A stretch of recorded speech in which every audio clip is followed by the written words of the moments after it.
En esta sesión tenemos al buen amigo Gabriel Flores, doctor en Ciencias Económicas, jubilado profesor de secundaria y colaborador de Comisiones Obreras y también de nuestra revista Perspectiva, de la Fundación de 1 de Mayo. Y con él vamos a debatir sobre escenarios económicos de futuro. Y el sistema va a ser, él lo ha dividido en 3 bloques y en cada bloque vamos a parar y vamos a hacer intervenciones. Las palabras las pedimos por el chat y Celia va a ordenar el debate. Si os parece bien, le damos la palabra al buen amigo Gabriel. Yo había pensado 3 temas que a mí me interesan, y me interesan porque me interesan a mí particularmente, pero también porque creo que os puede resultar interesantes para vosotros, para el sindicato, para la acción sindical, etc. Entonces, voy a hablar sobre ellos, yo creo que 5 o 6 minutos sobre cada uno de ellos. Os digo primero cuáles son y luego, después del debate y esas cosas, si os parece que en alguno de ellos nos extendamos más, porque con 5 o 6 minutos no me da para decir nada más de qué va la cosa, pues después del debate también continúo en alguno de ellos si os parece más interesante. Entonces, he preparado aquí unas notas. El primer punto sería la situación, cómo se ven, qué perspectivas hay en relación con la economía, con el futuro de la economía en Europa y en el mundo. Pero lo que me interesa más de este capítulo es entender bien cuáles son las 2 fases en las que nos tenemos que mover. La actual, que es más bien de control de la pandemia, de reducción de los costes sociales que tiene la pandemia, de los costes económicos, de los cierres de empresas, de darles financiación, etcétera. Esa sería una cuestión. Y la segunda fase sería la de reconstrucción económica o reactivación, que es una tarea mucho más difícil que en la que estamos, que ya es dura. Es decir, que ya está teniendo muchos efectos, pero es importante distinguir esas 2 fases, que yo creo que normalmente no se distinguen mucho, y ver cuál es el papel de Europa en esas 2 fases, que en los 2 es fundamental. También hay que ver el asunto del gobierno de coalición progresista, pero digamos que ahí Europa juega un papel fundamental en todas las cosas que se pueden hacer. Ese sería el primer punto. El segundo serían qué trastornos duraderos cabe esperar en el mercado laboral. Es decir, qué cambios y qué trastornos. Y eso es un tema que yo creo que es especialmente interesante, aunque estamos en una situación en la que vamos a ver bastante confuso esos trastornos en qué consisten, pero yo creo que es muy importante para tener en cuenta por dónde van a ir los tiros de la acción sindical y del propio trabajo de reivindicación en el futuro. No solo para este año, sino para el futuro, pues cuando se llega a la reactivación. Y el tercero sería cuál sería la situación de las empresas. Y esto vinculándolo a un problema de que muchas veces se trata en relación con si eres optimista o pesimista sobre la crisis. Es decir, si la crisis es un elemento que va a dar oportunidades para hacer un modelo de capitalismo más inclusivo o más social o estas cosas, o vamos hacia un tipo de capitalismo neoliberal más salvaje que el que hemos conocido en las últimas décadas. Pero digamos que eso sería la traducción final de cuál es la situación en la que se enfrentan las empresas una vez que esté más o menos controlada la pandemia. Estos serían los 3 puntos y creo que ya me he comido 3 minutos o 4 de los 5. Bueno, entonces voy con el primero. Las previsiones que hay ahora mismo sobre las expectativas económicas para este año, las que hay para el año 2021 no valen para nada. Es decir, que es un juego de lotería y es decir cosas por decirlas, ¿no? Cuánto va a crecer el producto, cuánto desempleo va a haber, etcétera, etcétera. Para el año 21 no se sabe absolutamente nada.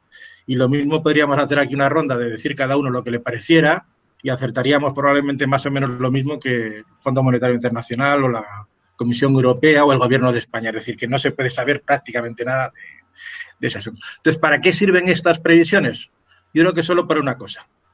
Las de este año, las del 2020. Yo creo que solo sirven para una cosa, para darse cuenta de la profundidad de las crisis a las que nos enfrentamos.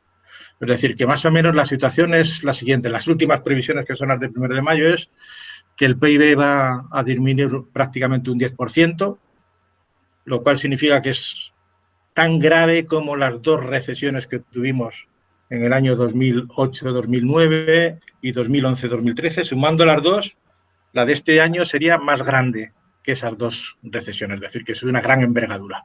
Su traducción en desempleo es menor gracias a las políticas que está haciendo este gobierno en relación con los ERTEs y en la negociación colectiva y el acuerdo social, etcétera, etcétera, ¿no? Pero va a llegar a un 19%, es decir, que vamos a seguir doblando las tasas de desempleo de la Unión Europea.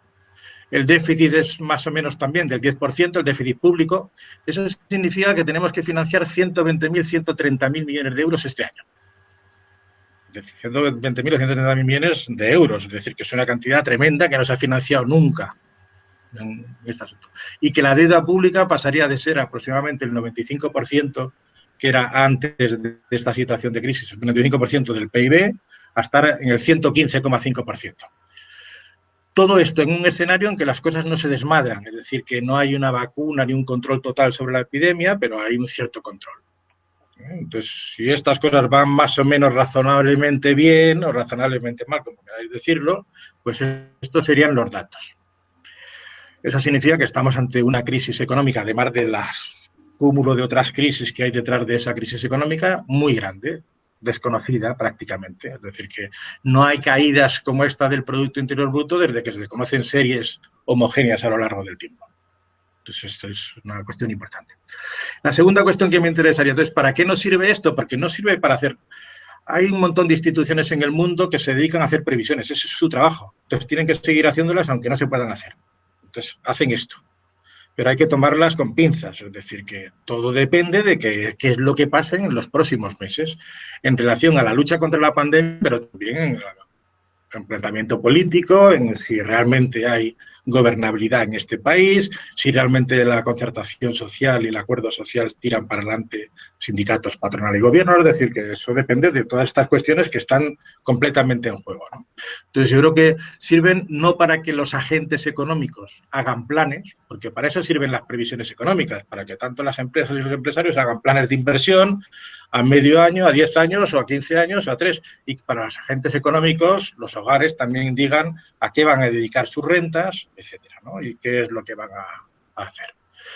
Entonces, para eso no sirve en absoluto, solo sirve para hacernos una idea de la envergadura de la crisis. Entonces, para terminar muy rápido con este punto, sin los cambios que ha habido en la Unión Europea, sin los cambios que ha tenido el Banco Central Europeo en relación con la compra de deuda pública, es una compra de deuda pública masiva que permite que los costes financieros bajen, que las primas de riesgo no estallen y que la situación podamos financiar con unos costes financieros bajos esa deuda pública que vamos a tener que emitir, porque el déficit ese del 10% de los 120.000 o 130.000 millones que nacen de dos cosas diferentes. Bajan los ingresos porque baja la actividad económica, los ingresos públicos, y aumentan los gastos porque hay más desempleo, hay más ERTEs, hay más financiación para todas las partes, etcétera, etcétera. Si no hubiese un cambio, si no hubiese oído esa política del Banco Central Europeo, más las políticas de dejar más laxo, más flexible las posibilidades de tener déficit importante por parte del sector público. Es decir, que se ha roto con las políticas de austeridad fiscal, de austeridad presupuestaria, que fueron las que gestionaron la crisis en los años de la gran recesión. Y se ha roto también con eso.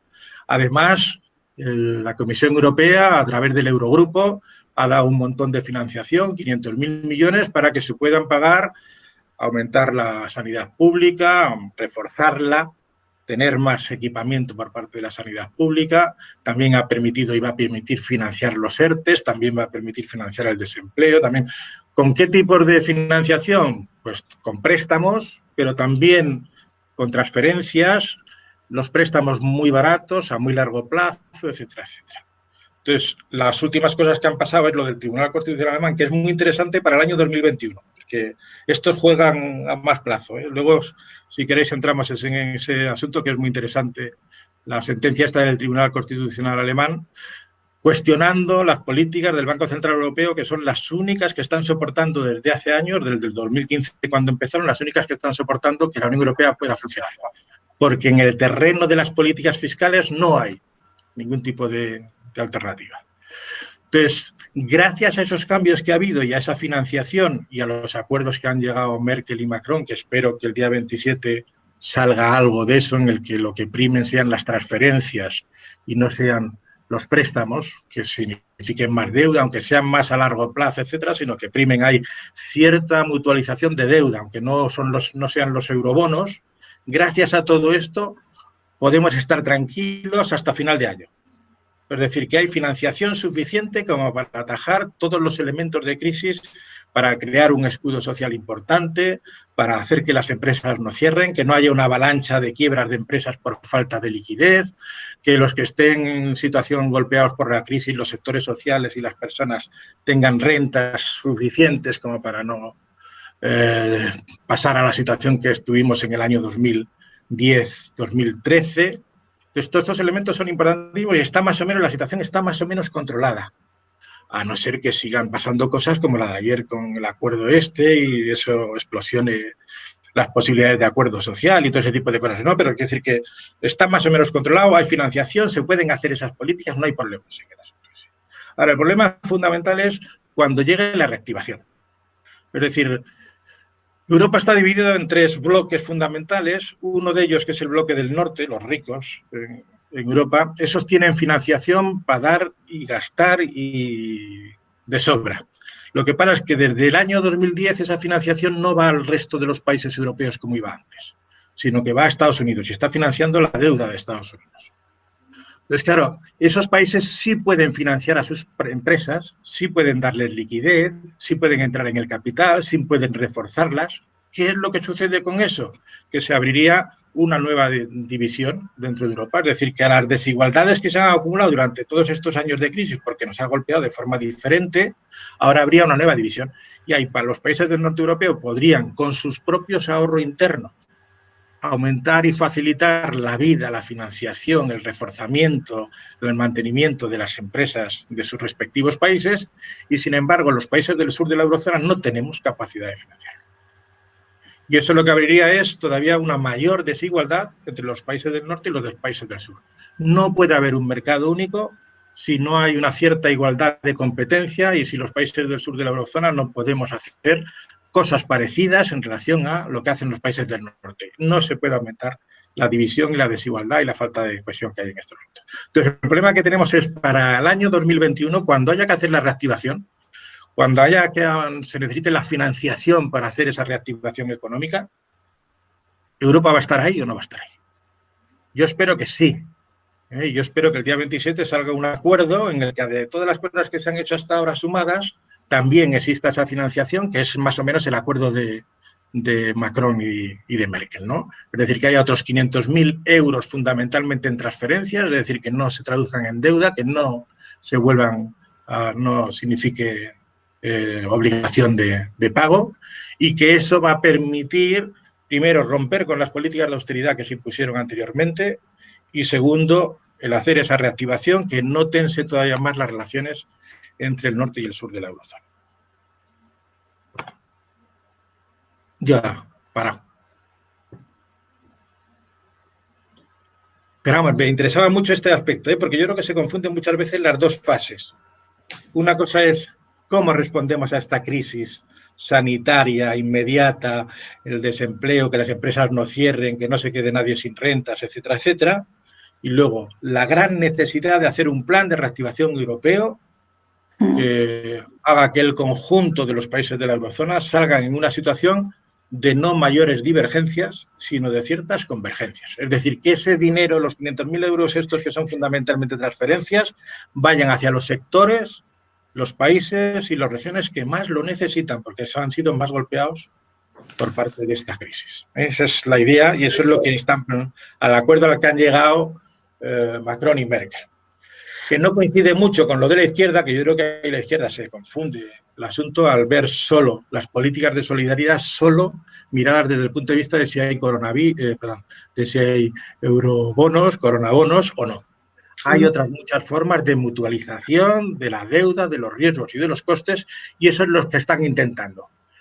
En una institución tan pesada como es la Unión Europea, es muy importante entender que no pueden salir las posiciones muy minoritarias, sino que tienen que salir posiciones del conjunto que sirvan para el conjunto de los países.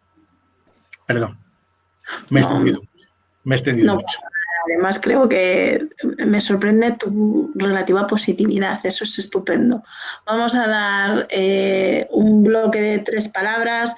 Javier, Iván y Ángel, os presentáis, si nos importa, para Gabriel un poquito y luego ya, Gabriel, intervienes tú. Javier, por favor.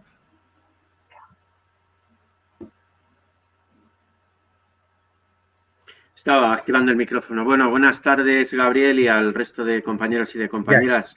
Yo estoy en la actualidad trabajando en el entorno de la Federación Estatal de Servicios a la Ciudadanía y ahora más vinculado a trabajos del Centro de Estudios de Servicios a la Ciudadanía de la Fundación Primero de Mayo. Entonces, primero, me ha parecido muy interesante lo que comentabas, pero como señalaba Celia ahora, yo no tengo esa visión tan, yo no sé si es optimista o no, digo tan positiva, sobre todo porque hay bastantes elementos por despejar todavía.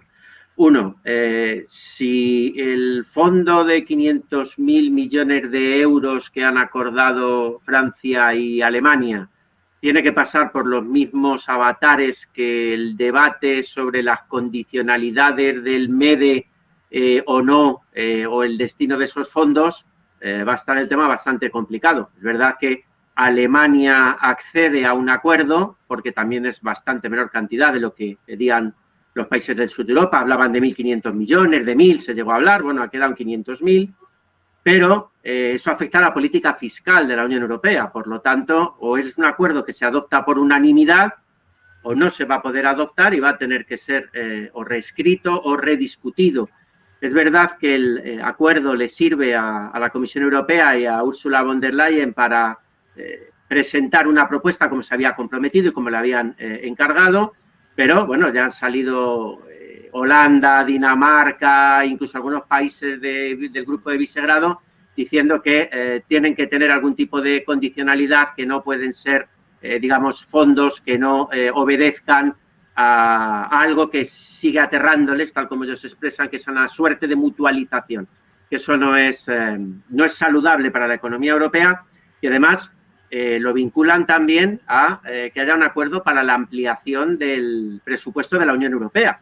Si no hay un acuerdo para la ampliación del presupuesto de la Unión Europea, esto supondría también el bloqueo de estos 500.000 millones de euros. Y en todo caso no estarían disponibles hasta primeros del 2021 si están asociados a la vía del presupuesto de la Unión Europea. Y ahí sí que entraría en parte también este debate sobre si las decisiones del Tribunal Europeo tienen, por supuesto, más rango o jerarquía normativa que las del Tribunal Constitucional alemán. Por lo tanto, yo creo que sí se abre una posibilidad porque Alemania yo creo que cambia de posición. Vamos a ver también qué posición interna tiene cada país, porque incluso aunque hubiera un acuerdo, este acuerdo tiene que ser ratificado por los parlamentos de todos los Estados miembros posteriormente. Si alguno no lo ratificara, tampoco entraría en vigor. Entonces, yo no quiero dar una visión muy pesimista, sino alertar sobre aquellos elementos que, como tú bien señalabas, van a permitir una gestión de los efectos de esta crisis hasta la fase de recuperación, que no se convierta en una recesión salvaje con efectos peores de los que podemos intuir, pero que le queda todavía un largo camino, en mi modesta opinión. Gracias. Gracias. Iván, por favor.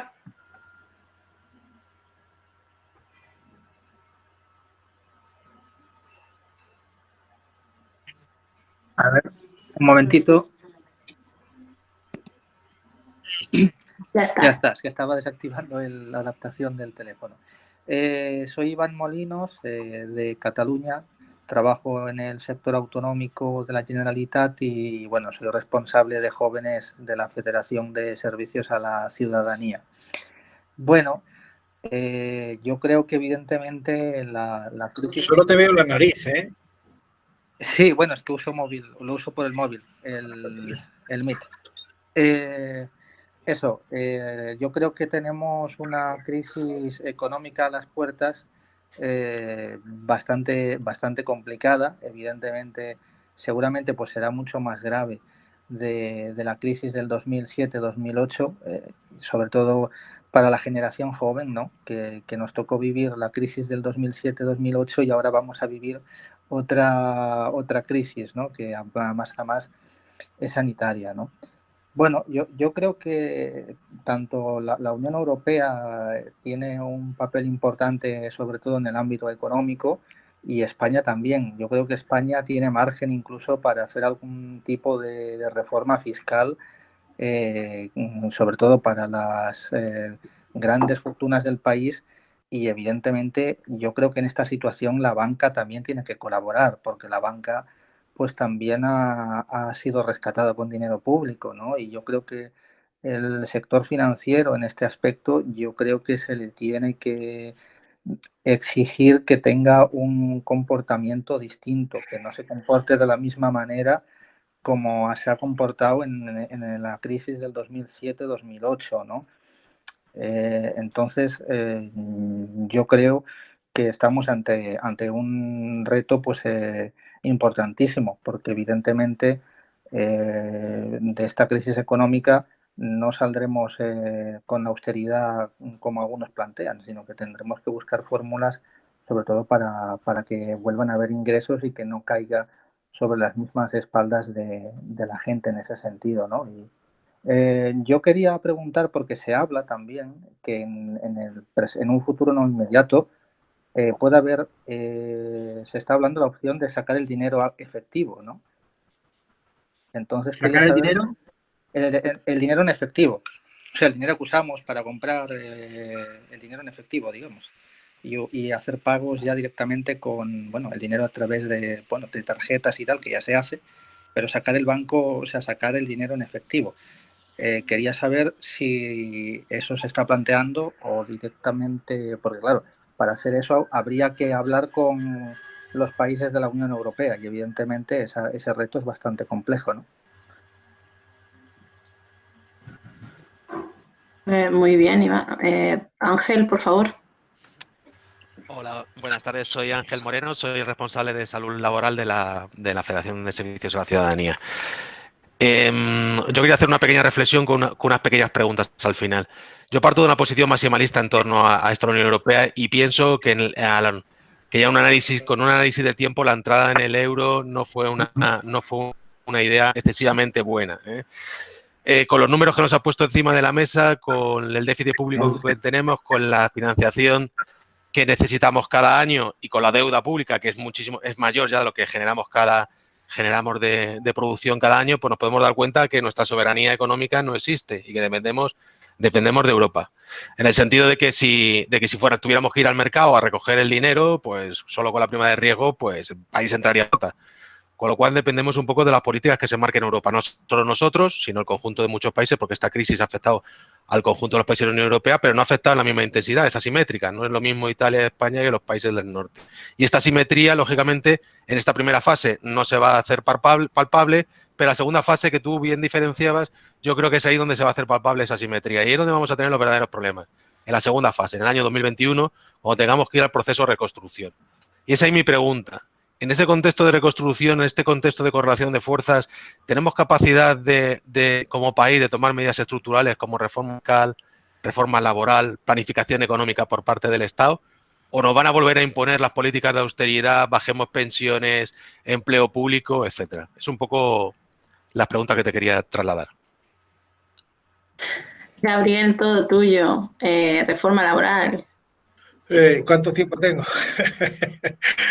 Es que cualquiera de las cosas que habéis dicho es mucho. Vale, yo un poquito para luego poder tocar los otros temas y en todo caso retomamos luego al final el asunto, ¿no?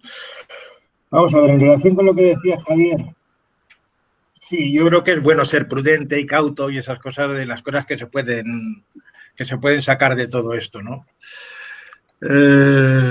La realidad es que es posible que la Unión Europea entre en una situación de decadencia. Es decir, que no tenemos por qué esa hipótesis dejarla. Si eso fuera así, sería una catástrofe para nosotros, para Europa y para el mundo. Es decir, pensar hoy, retomo un concepto, pero que si luego se me olvida un poquito, pensar hoy que un país como España puede ser soberano por estar fuera de la Unión Europea o del euro es una fantasía. Es decir, no hay ningún país en Europa, ni siquiera Alemania, que pueda ser soberano al margen de la soberanía compartida que significa la Unión Europea y la zona euro. No hay ninguna posibilidad.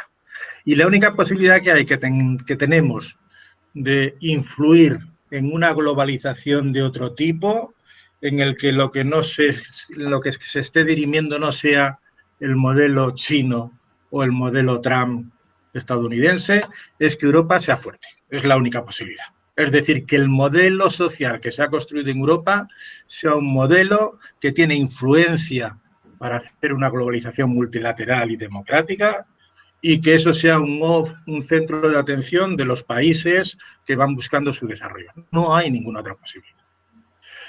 La discusión sobre el pasado y si fue una cosa errónea entrar en el euro o no, o en la Unión Europea o no, yo era contrario a entrar en la Unión Europea por todos los elementos que había de una reconversión industrial que nos dejó completamente paralizados y con una situación muy pendiente de servicios a las personas, de bajo valor añadido, etc. No sé hasta qué punto estaba equivocado en ese momento, pero quiero decir que esa es una discusión completamente diferente a la que tenemos ahora, que estamos en la Unión Europea, estamos en la zona euro y que la alternativa de salirse es sencillamente inexistente. Inexistente. Es decir, cualquier cosa que nosotros pudiéramos hacer en esta crisis al margen de la Unión Europea, si no hubiéramos estado en la Unión Europea, hubiera sido un desastre, directamente. Si no tenemos la ayuda de la Unión Europea, esta ayuda que he dicho, no la que vayamos a tener para el año 2021, sino los cambios que ha habido para no afrontar la crisis de la misma manera que en el año 2010, no en el 2008, porque en el 2008 recuerdo que hubo un plan E por parte de Zapatero, hubo políticas de expansión fiscal, hubo unas políticas de gasto público, etcétera, etcétera, sino a partir de 2010, que es cuando nos imponen las políticas de austeridad. Si nosotros estuviéramos fuera de la Unión Europea, es que nos las imponemos nosotros mismos. Es decir, que no tenemos capacidad de financiación. Es decir, que nosotros no somos un país que somos capaces de arrostrar una situación como la que se nos plantea por parte de una crisis de estas características. No hay ninguna posibilidad. Se nos impusieron políticas de austeridad precisamente porque apostaron por esas políticas de austeridad. Nos las impusieron. ¿Para qué? Para rebajar y reducir fundamentalmente era para presionar a la demanda interna para reducir nuestro déficit corriente, porque dejaron de financiar a los países del norte de Europa y nos obligaron a hacer esas políticas de presión sobre la demanda interna para poder equilibrar las cuentas exteriores. Eso es un elemento muy importante. Entonces, yo creo que es muy importante entender, es una cuestión, yo creo que es fundamental. No es que va a haber una crisis muy importante, es que ya estamos en una crisis muy importante. Y a esta crisis le estamos dando respuestas con un gobierno de coalición progresista que puede hacer las políticas que está haciendo gracias a los cambios que ha habido en Europa, gracias a la financiación disponible, gracias a que se ha roto, de hecho, con las políticas de austeridad del año 2010. Si no tuviéramos esa financiación, esos apoyos, etcétera, este gobierno no tendría ni margen fiscal, ni margen presupuestario, ni margen financiero para hacer esas políticas. Porque uno de los elementos fundamentales que hay es ¿qué pasaría con la deuda pública española si el Banco Central Europeo no lo estuviera comprando? Pues que la prima de riesgo se dispararía y que los costes financieros acabarían con todas las empresas y no tendríamos financiación para sostener la liquidez de las empresas, ni para sostener a los trabajadores que están en ERTES, ni a los desempleados. Eso lo podemos hacer porque la Unión Europea ha cambiado de políticas. ¿Eso significa que es estupenda la Unión Europea? No, es un desastre. Está dividida, fragmentada, no tiene políticas de solidaridad, no tiene políticas de cohesión. Hay que reformarla, hay que completarla, hay que cambiarla, pero eso no significa que exista una alternativa mejor. Eso es lo que significa que estamos en una situación muy mala, pero no estamos en una situación muy mala por estar dentro, estamos en una situación mala por ser lo que es la economía española y el país este en un proceso global económico muy grande. Bueno, veis que me extiendo mucho con los asuntos, ¿no? Pero, y pongo cierta vehemencia porque me parece muy importante. Estamos en una crisis muy grave. Y gracias a los cambios que ha habido en la Unión Europea, este gobierno puede afrontarlo. Este gobierno, sin eso, no puede esperar a hacer una reforma fiscal para dentro de no sé cuánto tiempo para tener la financiación. No puede hacerlo. Sacar dinero y hacer la reforma fiscal es un elemento político de primera importancia y es muy interesante y muy importante. Pero una cosa es proclamarla y otra cosa conseguir la financiación suficiente de una reforma de esas características. Eso no se consigue en un año, ni en 2, ni en 3. Si reformaron la estructura fiscal de un Estado, de las cosas más difíciles que hay, pero no solo políticamente, sino económicamente. Bueno, respecto a la banca, sí, yo creo que esto ya lo he contado un poquito por encima. Lo del dinero efectivo. Bueno, es que la oferta monetaria no solo se mide por el dinero que hay en circulación en manos de los hogares. El dinero, la oferta monetaria son muchos elementos. Es el dinero que tenemos realmente los agentes económicos, pero es también el dinero que tenemos depositado en los bancos, el dinero que crean los bancos y el dinero que tienen los bancos en el Banco Central Europeo. Es decir, la oferta monetaria es todo el dinero que hay en circulación disponible, creado por el Banco Central Europeo en este caso, a través de los bancos nacionales, ¿no? Entonces, uno de los problemas más importantes que hay es que la oferta monetaria, por esta crisis y por las políticas que está haciendo el Banco Central Europeo, va a aumentar nada menos que en un 70%. Me parece que tenemos una oferta monetaria que ya debe estar en 13 billones de euros. O sea, es una cantidad enorme. Eso se puede traducir en muchas cosas. Eso se puede traducir en inflación, eso se puede traducir en burbujas de activos, eso se puede transmitir en muchas cuestiones y en muchas cosas. Pero no depende de que utilicemos la tarjeta o de que utilicemos el dinero. La oferta monetaria existe independientemente de cuánto dinero tengamos en la mano nosotros disponible o cuánto llevamos en el banco. La oferta monetaria está compuesta de muchos elementos más en relación con esas dos cosas solo. Entonces, no se puede hacer un acuerdo, bueno, no sé en qué sentido lo planteaba Iván, ¿no? Pero no es posible un acuerdo de que el dinero ese se utilice o no se utilice o estas cosas, ¿no? Una cosa son los usos y costumbres y hasta qué punto esta crisis dirá que vamos a utilizar más las tarjetas que el dinero en efectivo, y eso ya lo veremos, pero eso no implica que la oferta monetaria cambie. Eso significa que toma otra forma. Dinero electrónico o dinero papel o dinero moneda. No significa otra cosa. ¿Y qué más cosas? Sí, lo de las políticas de austeridad en el futuro. Eso es uno de los problemas más importantes que hay. Quiere decir que en la medida en que todos los países de la Unión Europea y del mundo, de la OCDE, vamos a estar muy endeudados, porque todos los países de la OCDE, los países capitalistas desarrollados, se van a endeudar, van a salir de esta situación de crisis con un nivel de endeudamiento enorme. Las empresas también. Las empresas van a salir con un nivel de endeudamiento tremendo y gestionar eso va a ser muy complicado. ¿Eso significa que necesariamente las políticas de austeridad son las que van a triunfar y nos tienen cogidos para que en el futuro hacernos lo mismo que nos hicieron en el año 2010? Es posible. Es decir, por eso hay que completar la Unión Europea, por eso hay que tejer alianzas en la Unión Europea para que esta ruptura no sea momentánea, no sea solo de este año, sino que sea para el futuro y para que la mutualización de la deuda sea un elemento fundamental. Pero no solo eso, sino que la Unión Bancaria funcione, que el mercado único también funcione y no sea un mercado fragmentado, en el que los recursos que hay en Europa vayan hacia los países europeos y no financien la deuda pública estadounidense. Es decir, que hay que hacer muchas reformas en Europa para hacer esto. El problema no es si esto es difícil o no, el problema es si hay alternativa o no. El problema es si salirnos de la Unión Europea y del euro hoy puede tener alguna cosa positiva. Y eso es un elemento que es discusión política, discusión de economistas y discusión popular. Es decir, que si la aventura de plantear, porque es una aventura tremenda, salirnos del euro y salirnos de la Unión Europea, va a convencer a la izquierda, a la mayoría social. Yo creo que es una aventura de tal envergadura que nadie te compra ese mensaje. Otra cosa es que los neosoberanistas de derechas, que lo que quieren es destruir la soberanía compartida que tenemos en la Unión Europea y centrarse en los estados y tener una carcasa que sirva para defensa militar, para ideología de derechas, ideología conservadora, el Estado, las tradiciones, el cristianismo, la familia, la ideología de género, todo ese tipo de rollos, esas cosas, ese neosoberanismo de derechas, lo que está haciendo es un intento de ruptura. Son países y son partidos. Países ya conformados con sus propios estados de letra que están jugando a esa jugada y partidos de extrema derecha que están jugando a la misma cuestión. Entonces, claro, es decir, que eso es una cosa con la que tenemos que contar. Tenemos que contar con los egoísmos nacionales. Normal, cada país tira para sí. Tenemos que contar con la historia de cada uno de ellos. Entender que cómo se defienden mejor los intereses nacionales del país. El Tribunal Constitucional alemán, cuando está haciendo lo que está haciendo, está defendiendo a los ahorradores alemanes. Y por eso tiene tanto apoyo en Alemania. Y por eso Merkel tiene una situación muy difícil en Alemania, al defender lo que está defendiendo hoy.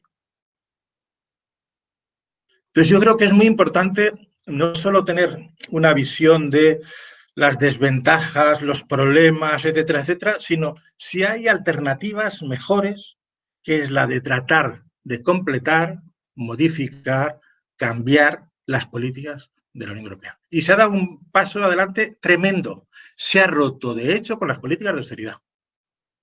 ¿Eso significa que se ha roto para siempre? No. ¿Eso significa que la fragmentación, el descontento, los conflictos que hay dentro de la Unión Europea se han resuelto? No, para nada, van a seguir. Ahora, que los 4 países principales de la Unión Europea hayan llegado a un acuerdo para defender que va a haber financiación en forma de transferencias que no se conviertan en deuda para impulsar la reactivación económica en el año 2021, es un cambio tremendo. Y eso hay que apoyarlo. Y eso hay que decir, muy bien, vamos a estar ahí vigilando, claro, tenemos que estar ahí vigilando cada uno desde la posición, entendiendo que el cambio dentro de una institución como la Unión Europea y como el euro es una cosa muy complicada, es una cosa muy lenta, es una maquinaria muy lenta, muy lenta, muy lenta, en la que los intereses nacionales priman mucho, en la que hay que llegar a acuerdos, en la que el diálogo es fundamental, y lo que hay que hacer es aplaudir cuando hace cosas buenas y decirles hasta qué punto no pueden hacer lo que quieran los países del norte, porque la apuesta de los países del norte, ahora al margen Merkel, porque lo de Alemania está ahí es todavía más complicado de lo que tú lo planteabas antes. Si esa apuesta es fundamentalmente tener más privilegios con la crisis. Eso es lo que están apostando. Y eso lo que lleva es a una mayor división, a un mayor distanciamiento, pero no es un distanciamiento social o emocional o esas cosas, no. Es que el mercado único no puede funcionar con unos países a los que los estados les apoyan mucho, que tienen suficiencia fiscal y suficiencia presupuestaria, y otros países que están ahogados completamente y que no tienen ni financiación ni capacidad para hacer frente a los problemas de sus empresas. Eso les da una ventaja a los países del norte que es inaceptable para nosotros. Y hay que decirlo abiertamente, es inaceptable. Y eso es lo que hay que hacer. Eso lo intentaron, ¿eh? Es decir, que en un momento, hace 2 reuniones del Consejo Europeo, lo intentaron esa maniobra. Se les dijo que no. Merkel ha rectificado. Vamos a ver qué recorrido tiene el asunto. Pero ese es el camino. Un poco vehemente soy, ¿no? En el asunto este. Pero yo creo que es muy importante, entender que no hay alternativa, que salirse de la Unión Europea, salirse del euro es una locura, que no nos da más soberanía. Pensar vosotros qué es lo que tendríamos que hacer, cómo nos financiamos un país como España en los mercados internacionales, ese déficit de 120.000 millones de euros, ¿cómo nos financiamos? ¿Quién nos iba a prestar dinero? ¿Los alemanes, los holandeses, los americanos? ¿De dónde sacamos ese dinero? Con unos precios razonables, es decir, con unos costes financieros razonables, que no hay ninguna posibilidad. La peseta sería una cosa que cualquier inversor de cualquier fondo de inversión soberano de cualquier país del mundo nos la tira abajo. El euro no. El euro no lo tiran abajo. Es decir, que el euro sigue siendo todavía una moneda suficientemente fuerte. Y conseguir que los países del norte entiendan que sus intereses también son coincidentes con los países del sur y que no pueden salir de esta crisis a costa de las empresas, del tejido industrial, de los sectores populares, etcétera, de los países del sur, es una cosa que es entendible. Y es una lucha democrática que aúna, que tiene público, que es una cosa que se puede hacer. ¿Va a ser tan fácil? Bueno, yo he sido a lo mejor muy vehemente a la hora de plantearlo. Yo creo que el día 27 va a salir algo, pero bueno, el día 27 lo veremos. No me equivoco y tarda un poquito más, pero no hay otra salida. No hay otra salida que un plan de reactivación económica que contemple las 3 cosas que están planteando hasta estos momentos. Préstamos a largo plazo y costes de interés muy bajos y no condicionados. La condición sería inaceptable. Fórmulas de mutualización de deuda, como las que están planteando en estos momentos Merkel y Macron, que es vinculadas al presupuesto europeo. Pero no hace falta que se dé el presupuesto, no hace falta que se aumenten los presupuestos, porque todos es muy fácil plantear, oye, vamos a obtener más ingresos y que los países del norte son ricos que den más dinero. Que los países del norte son ricos, además son listos y dicen, no, a ver, vamos a dar dinero, pero Vamos a medirlo un poquito el asunto, ¿no? Es como lo de la reforma fiscal. Las rentas del capital tienen que pagar más, claro, y los bancos tienen que pagar, claro, porque es injusto lo que ha pasado hasta ahora. Pero eso, conseguirlo, llevar adelante y hacerlo efectivo, dura tiempo, necesitas mayoría, necesitas un consenso, necesitas política, y eso es tiempo. Y tiempo, alianzas, movilización, capacidad de convencer, hegemonía. Es el... Bueno, es que no me soy muy escueto. No sé si os he contestado a todas las cosas que habéis planteado, me imagino que no. Yo creo que más o menos, y si no te importa, vamos a recuperar a una palabra más en este bloque y ya después pasamos al siguiente. Venga, Liber. Buenas tardes a todos y a todas. Soy Libertad, la secretaria de Juventud de la FSC estatal. Y con lo que estabas diciendo, pues me generaban algunas dudas o también preguntas. Bueno, lo primero, siempre cuando hablamos de Europa, muchas veces hablamos como si fuera un ente ajeno a España, y como si no hiciéramos unas elecciones cada 4 años, o sí, son cada 4, ¿no? Porque ya tengo, como he hecho tantas, ya tengo un jaleo. Y pongamos ahí unos representantes que son realmente los que votan también en qué línea política va Europa. Recuerdo cuando estaba ahí Montoro que venía aquí a decir que le habían impuesto esos recortes, esta austeridad, pero él estaba votando también esos recortes en Europa. Entonces, con esta línea con ahora de que no me cabe duda de que en la segunda fase puedan volver a intentar tirar de austeridad y de recortes, la duda que se me plantea es de... sí que es cierto de que han dado marcha atrás con las políticas de austeridad, también es cierto de que ha habido gobiernos, uno como es el de España, que también se enfrentó para que no saliéramos en distintos niveles de la crisis, que esas políticas de austeridad se quitasen, pero no puede ser también que Europa, o en este caso Merkel y Macron y tal, hayan reflexionado con el liderazgo que hay mundial ahora mismo de que está Estados Unidos desaparecido, China está como está, y Europa, si realmente nos salimos todos del mismo nivel, podamos también perder esa fuerza a nivel mundial.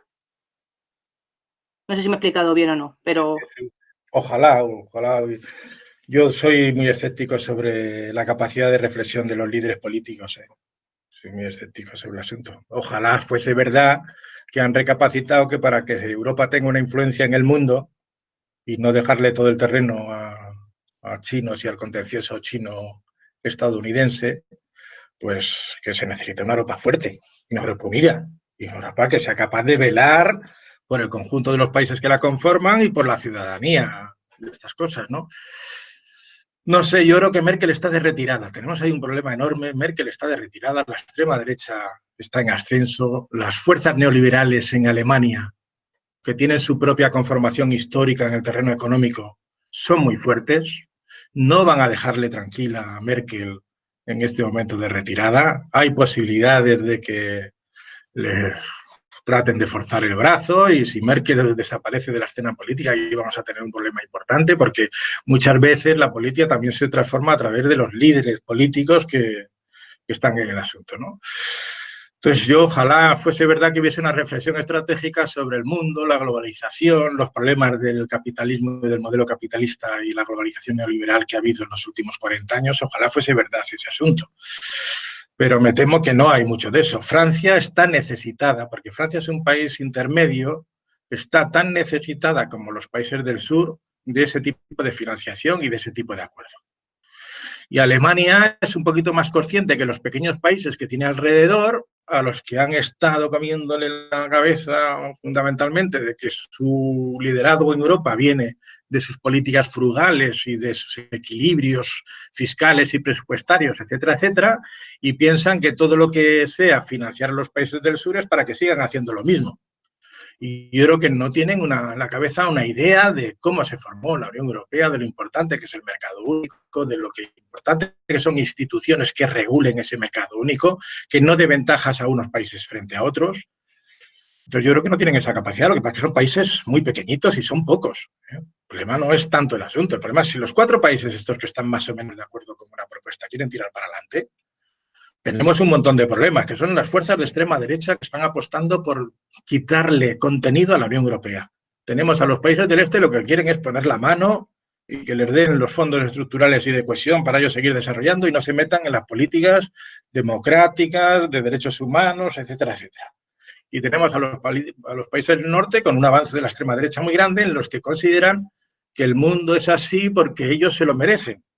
Y que entonces lo único que le concedemos los países del sur de Europa y los países del sur de la eurozona es un mercado, pero que nos pueden tener ahí acogotados sin conceder importancia a los derechos sociales, a los derechos laborales, a unos niveles de vida y de convergencia mínimos, etcétera, etcétera. Es una situación muy complicada que tiene una raíz histórica de los últimos 40 años, no es una cosa nueva. Y dentro de eso, la izquierda es un pegotito. Dentro de eso. O sea, la izquierda unitaria europea es un pegotito, al que a veces se le suman los verdes, que es otro pegotito. Y la socialdemocracia, que no es un pegotito, pero que lleva una política de alianzas en las políticas de austeridad muy grande. Y frente a eso no hay otra alternativa que la negociación, el diálogo, el tratar de hacer entender que el destino de Europa y los fines y los recursos de Europa tienen que ser para los europeos y que tenemos un sistema de seguridad social, un estado del bienestar, unos derechos democráticos, unas libertades y un nivel de vida que no podemos tirarlo por la borda porque hay algunos países o algunos sectores de la población que no entienden el mundo en el que vivimos y en el que estamos. Claro, al final gana Trump y Bolsonaro y el otro y el Johnson y esas cosas.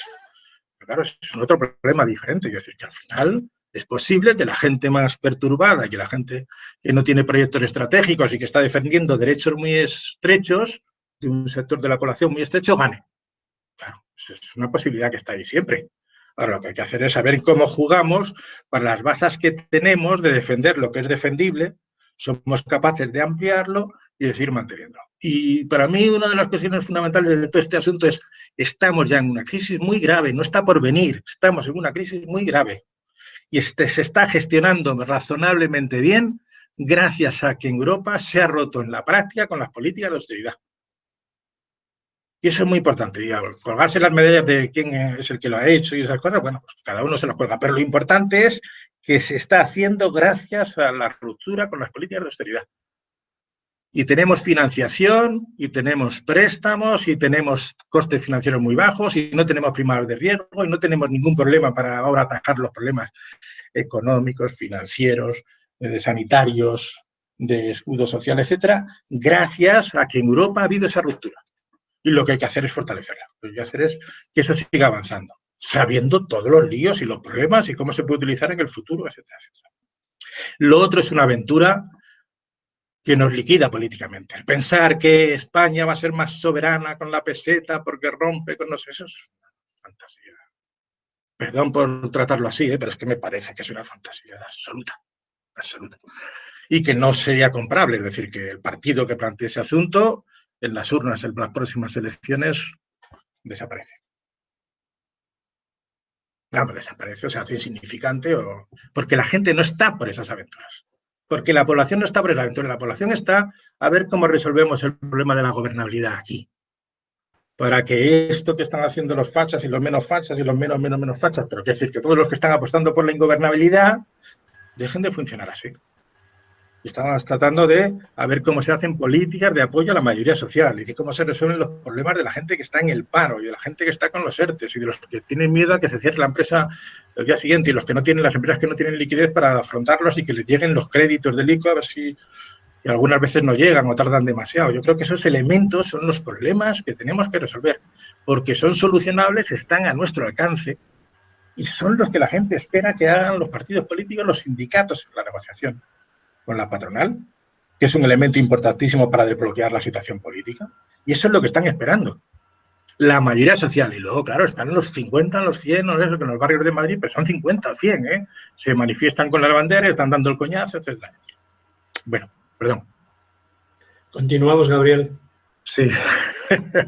¿Cuánto llevamos ya? Continúa. Demasiado. Bueno. Ahora voy a ser más breve, entonces. Bueno, el segundo punto, trastornos duraderos del mercado de trabajo. Yo creo que es decir, hacia dónde van los mercados de trabajo, qué nos vamos a esperar en los mercados de trabajo. Claro, quiero decir, esto sabiendo lo que he dicho al principio, ¿no? La situación es de una incertidumbre radical en la que no tenemos ninguna posibilidad de hacer cálculos de probabilidad sobre lo que va a ser más probable o menos probable. Y en ese sentido, lo que se diga tiene que cogerse con muchos matices, etcétera. A mí lo que me importa son las tendencias, no adivinar el futuro, que no se puede adivinar, sino las tendencias. Entonces, aquí voy a señalar muy rápidamente unos cuantos factores sobre el asunto. Entonces, una cuestión muy importante. Va a haber un montón de asalariados que van a perder los empleos. Y los que van a perder los empleos tienen un sesgo. Jóvenes, mujeres, trabajo precario. Es una cuestión muy importante. Pero eso es lo que ha pasado tradicionalmente. Es decir, que ahora hay que añadir alguna cuestión un poquito nueva sobre el asunto, ¿no? Y es que va a haber una tensión importante sobre los empleos intermedios. Es decir, los empleos más de cualificación media. Hasta ahora el panorama en España y en casi todos los países del mundo era el siguiente. Crecían los empleos de alta cualificación, crecían los empleos precarios, de baja cualificación, mal pagados y con muy malas condiciones laborales. Y lo que se estaba perdiendo es la masa de empleos intermedios con empleos estables, bien remunerados. Y eso tiene que ver con la desindustrialización y tiene que ver con unas tendencias generales que hay en el mundo de las deslocalizaciones, etcétera, etcétera, ¿no? Ahora, lo que viene ahora es que no solo va a continuar ese proceso, vamos a ver hasta qué envergadura, eso depende de las políticas que se hagan por parte de este gobierno. Aquí en España, por parte de este gobierno. Y en Europa, a ver si financian un poquito más ese reaseguro de desempleo para los ERTES, pero también para la gente que esté desempleada, etcétera, etcétera, ¿no? Para tener más capacidad de financiación. Entonces, en la industria va a seguir descendiendo, va a seguir retrocediendo y eso significa pérdida también de empleos de estos intermedios, porque en la industria es donde más existen estos empleos intermedios. Luego tenemos que tener en cuenta que puede haber un esfuerzo de robotización muy importante. ¿Para qué? Para los tipos de empleos que son más repetitivos. Y eso también es en la industria donde se pueden dar, pero luego hay otro montón de sectores donde ese proceso de robotización se puede acelerar. ¿Por qué va a ocurrir esto? Porque las normas sanitarias, mientras no se resuelva el problema del virus hasta que no se resuelva el asunto, va a significar más gastos, va a significar más costes, va a significar una reorganización de los empleos que va a dar lugar a una disminución de la productividad o lo que es de la productividad del trabajo, o lo que es lo mismo a un aumento de los costes unitarios. Y eso lo que significa es que todas las tareas van a estar más presionados los empresarios para que todos los trabajos rutinarios, repetitivos, etcétera, se hagan a través de los robots. La inversión esa va a resultar más rentable, precisamente por la caída de la productividad y el aumento de los costes unitarios que va a haber en las empresas. Luego tenemos que tener en cuenta una cosa que habéis hablado, me parece, en la anterior sesión, ¿no? Que era lo del teletrabajo. Se ha visto que hay un montón de empleos que se pueden hacer desde casa. Y eso para la acción sindical genera problemas, ¿no? O sea, problemas de concentración, de relación, de representación, etcétera, etcétera, de negociación de ese sector que está disperso. Y por último, hay sectores que van a ser ganadores y otros sectores que van a ser perdedores. Y más o menos podemos imaginar cuáles son los sectores ganadores y los sectores perdedores. Dentro de los ganadores, pues está la tecnología, la salud, en la que los trabajadores de la salud se han ganado un reconocimiento público y probablemente subida de salarios en el futuro y aumento de los empleos que haya. La farmacia, el sector farmacéutico, los servicios a las personas, algunos de ellos, no los relacionados con el turismo, el transporte, la aviación, los bares, la restauración, etcétera, pero sí otros servicios a las personas. Y luego están los sectores perdedores: turismo, la restauración, los bares, la automoción, la aviación, el transporte, bienes de equipo. Bienes de equipo es una cuestión importante esta. No os atañe a vosotros como sindicato, pero sí atañe a la economía en su conjunto. En la medida en la que las empresas están más endeudadas, sus costes financieros suben, sus costes relacionados con el tratamiento de las normas sanitarias que van a seguir existiendo hasta que no se encuentre una solución razonable exista, los proyectos de inversión van a ser menores, van a ser inferiores. Y eso significa una presión sobre la demanda, una presión sobre el crecimiento y también significa este asunto de que el sector de los bienes de equipo va a ser un sector en retroceso que va a estar más afectado que otros sectores. Entonces, este cúmulo de elementos lo que lleva es hacer más difícil el trabajo sindical, más difícil la representación, problemas de polarización del mercado de trabajo más de las que teníamos hasta ahora, pero no solo en una cosa tan simple como que aumentan los empleos más precarios y peor pagados y esas cosas y los de mayor cualificación y se reducen los intermedios, sino que ahora todo más confuso porque afecta a distintos sectores, género, jóvenes, etcétera, etcétera. Una cosa un poquito más complicada. Para el trabajo sindical, de tener clases trabajadoras más o menos homogéneas y unidas y con parecidos problemas, etcétera, etcétera, pues claro, es un problema enorme. Y para el propio mercado laboral, de funcionamiento del mercado laboral, también tenemos un problema muy importante.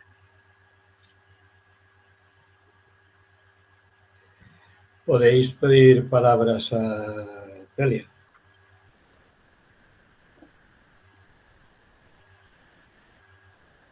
O sea, aquí muy pesimista.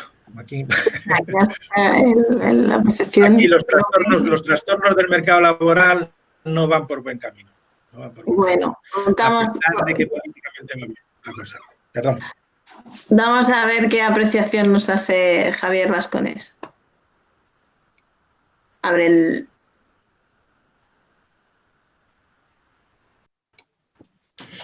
Buenas tardes, muchas gracias. Muy interesante la intervención. Yo quisiera saber un poco sobre esto último que has dicho. Yo creo que, no sé si estoy equivocado, que supongo que estas dos fases que has dicho, como sindicato y como sindicalista, nos afectan exactamente igual. ¿No crees que tendríamos que estar preparados de alguna manera estratégica importante para esa segunda fase? Para la primera ya estamos haciendo lo que podemos, pero para esa segunda fase y para ese nuevo mercado laboral. Y la otra, que igual va con la anterior, yo he oído, me parece que al gobernador del Banco de España decir que para la recuperación, la segunda fase que tú dices, hacen falta varias legislaturas. ¿Qué opinas sobre la situación política tan fraccionada que hay en España y con tan pocas responsabilidades desde mi punto de vista? Gracias.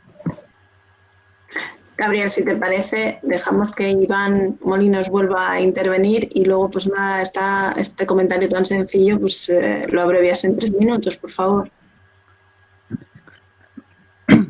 Hola, un momentito. Espero, ¿no? Hola. Sí. Estaba activando el micrófono.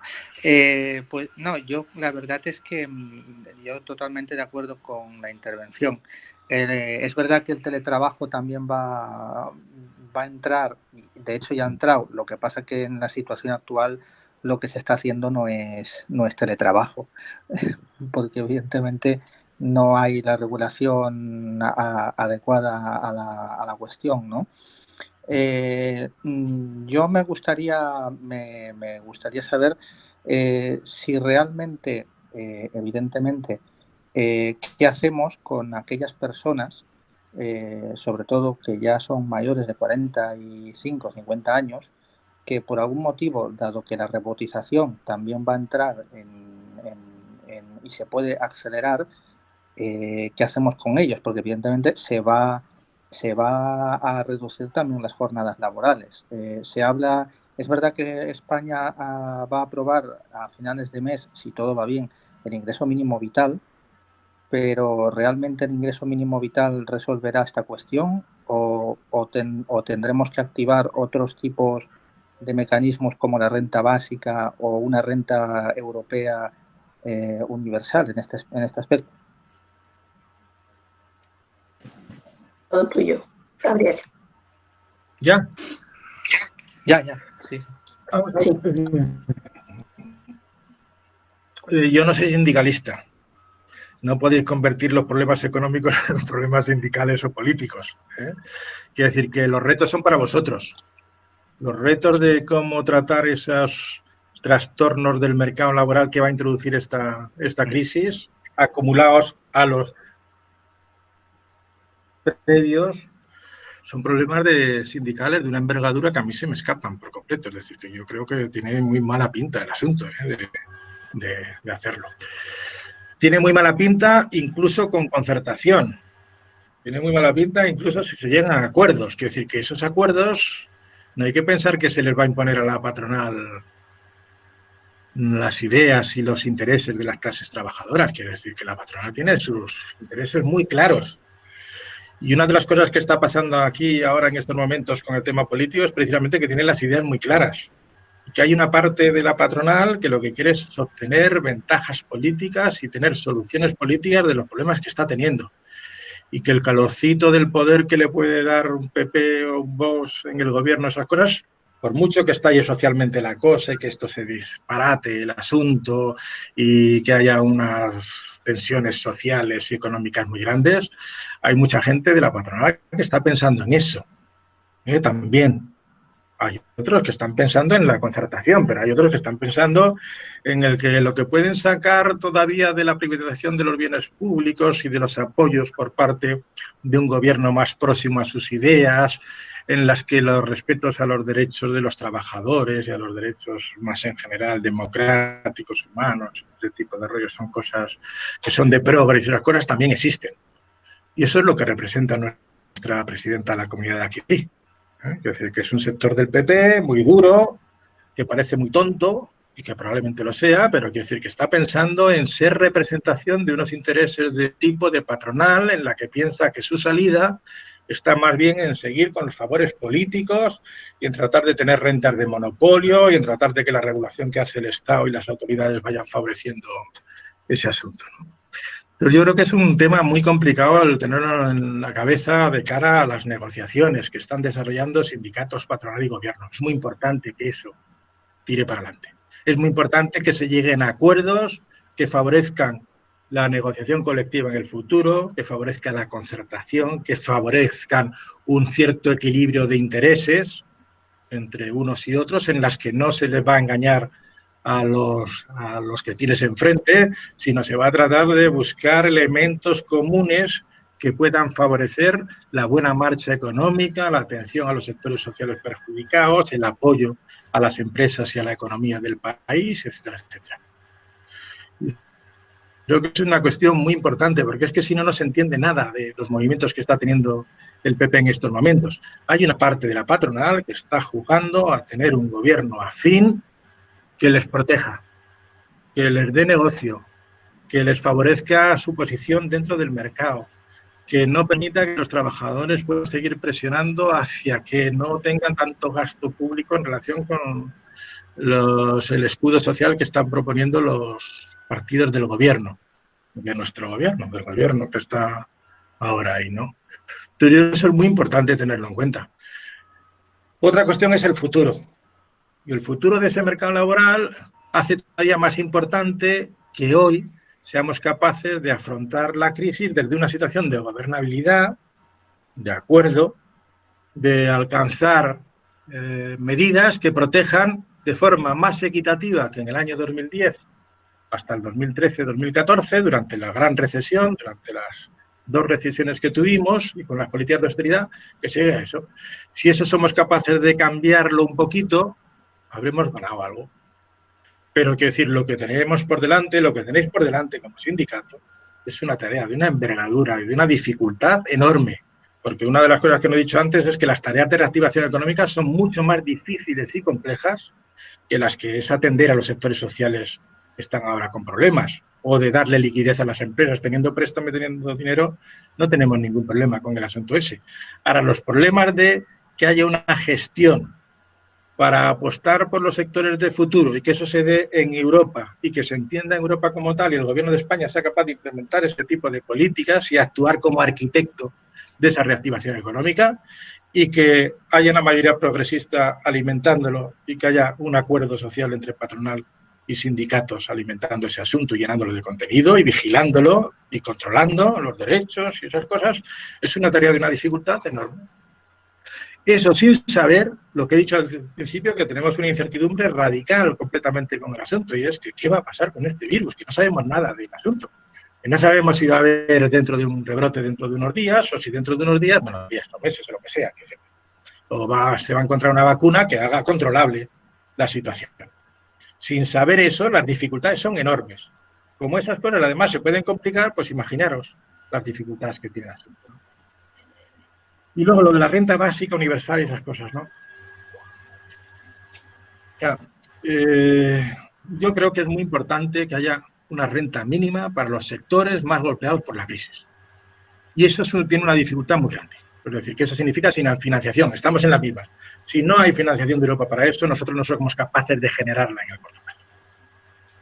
Entonces, esa renta mínima, el que salga de una vez el acuerdo, que no le estén mareando, que se proteja efectivamente a los sectores que están en dificultades y que no tienen posibilidades de acceso a un montón de cuestiones básicas, es un elemento central para el desarrollo político de este gobierno, central para que pueda haber gobernabilidad y central para que haya apoyos por parte de la ciudadanía de que este gobierno está haciendo otras cosas. Entonces, conseguir eso es muchísimo. Y luego está el debate ideológico, que es interesante, que no me quiero meter con el asunto, es interesante, que está muy bien, la renta básica universal, porque nos hace a todos iguales, porque hace que el capitalismo se modifique, etcétera, y es una manera de transformar el tema. Bien, está en un plano ideológico, es interesante, hay que seguir discutiendo sobre ese tema y tal y cual.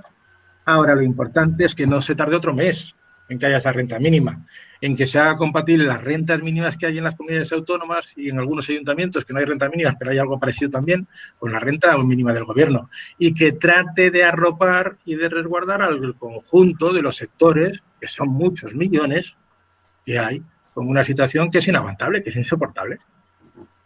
Entonces eso hay que completarlo con los ERTE, y eso hay que completarlo con el desempleo, y eso hay que completarlo con escudo, y con que las empresas sobrevivan. Y eso significa liquidez y financiación y acuerdos, etcétera. Muy complicado.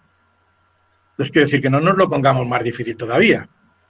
Es decir, que si se está retrasando porque hay cierta torpeza o hay ciertos prejuicios en una parte del gobierno con lo de las rentas mínimas, lo que hay que hacer es presionarles para que esa renta mínima salga de una vez y sea lo más amplia posible y cubra al máximo de gente, porque ahí es donde la gente va a valorar si este gobierno realmente es un gobierno que está a favor de la mayoría social o no. Y este retraso que está habiendo, pues es una cosa que perjudica mucho a las expectativas que nos hacemos y a la credibilidad del gobierno. Entonces, lo que hay que hacer es que realmente en el 1 de junio, eso que han dicho que va a empezar a cobrarse, se cobre. Y lo otro tiene otro ámbito diferente, que es la teoría, que es la ideología, que es lo interesante que sería el tener una renta universal mundial básica para que esto y para lo otro. Ese tipo de cosas, pero quiero decir que no nos lo pongamos más difícil ni lo planteamos como contraposición a un proyecto que existe, a unas obligaciones y unos compromisos que hay por parte del gobierno y de los partidos que forman la coalición gubernamental y que cuenta con el apoyo de la mayoría social, pero no con la mayoría social de izquierda, con la mayoría social absoluta, y es que no se puede permitir que en España haya gente haciendo cola para conseguir alimentos. Es una cosa tan básica que lo que hay que hacer es que eso salga cuanto antes y salga lo mejor posible.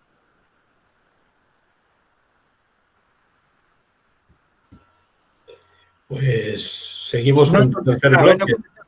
Soy consciente que no he contestado algunas de las cosas que me ha preguntado Javier, pero es que yo creo que es un problema vuestro, ¿eh? Quiero decir que es un problema que vosotros sois los que tenéis que ver cómo reforzáis el sindicato, las relaciones del sindicato con esos sectores que van a estar más polarizados y que no están integrados, esas cosas. ¿Cómo le dedicáis esfuerzos a eso?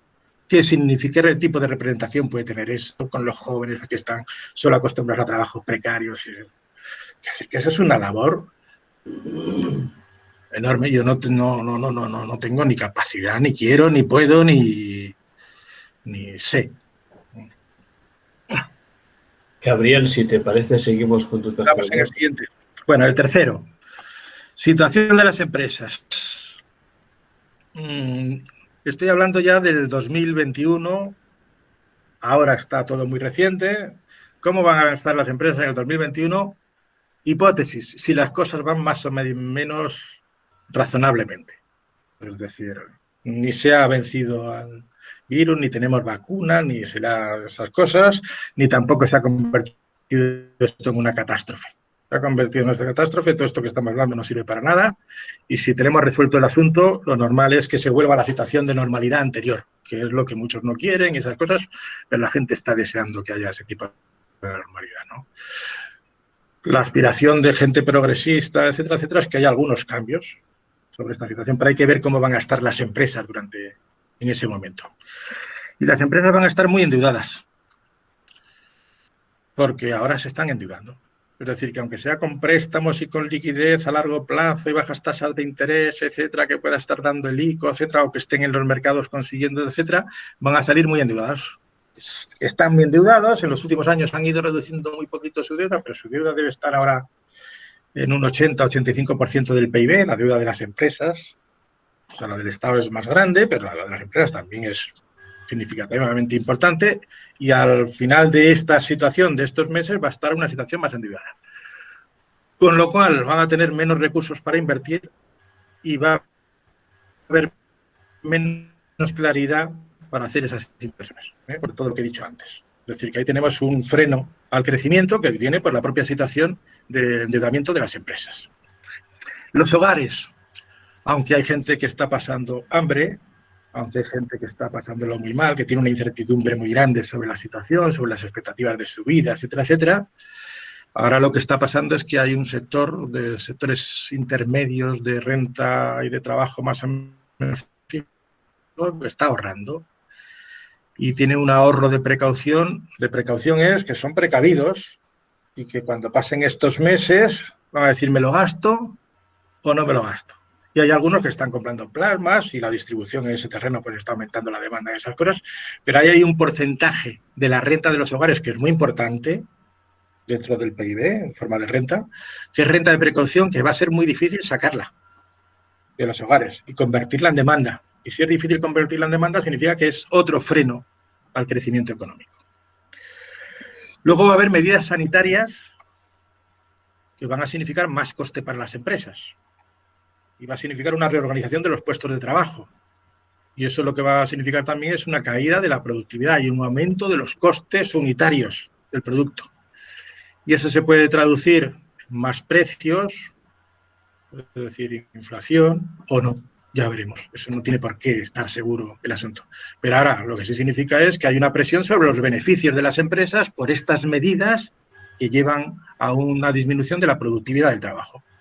Estoy hablando en líneas generales, es decir, que es para todas las empresas, pero no significa que a todas las empresas les vaya a ocurrir esto. Hay una situación, lo que he dicho antes, de diferentes sectores y este tipo de cosas, ¿no? Luego están los sectores más tocados, es decir, que habrá empresas con las exportaciones en los que la reorganización de las cadenas de valor y lo que es normal que ocurra, que haya una regionalización en Europa de inversiones que estaban antes en otros mercados y en otros países, pueda favorecer cierto incremento de la producción, pero al mismo tiempo cierto incremento de la implantación de empresas y desarrollo de aquí en empresas, pero también en otro sentido puede ser que algunas empresas que hay en España pues se vayan a Francia o algún tipo de estos, porque significa una reorganización de las cadenas de valor en las que se trata de que la producción esté más controlada y más cerca de la demanda final del asunto, ¿no? Y claro, tenemos ahí empresas que los abastecimientos no son lo mismo y sectores que van a ser tocados, más golpeados que otros, etc. Luego tenemos el problema de la inflación. Y esto lo voy a conectar luego con un problema que antes, que era lo del Tribunal Constitucional. El problema de la inflación es lo siguiente. Ahora no se está traduciendo en inflación todo lo que está pasando. Es decir, que ahora no hay una demanda suficiente como para eso se traduzca en inflación. Pero sí es posible que se recuperen los precios de las materias primas. No que el petróleo suba mucho, pero sí que suba. Y que en la medida que haya crecimiento, los precios de las materias primas aumenten y que eso se traduzca en los precios finales.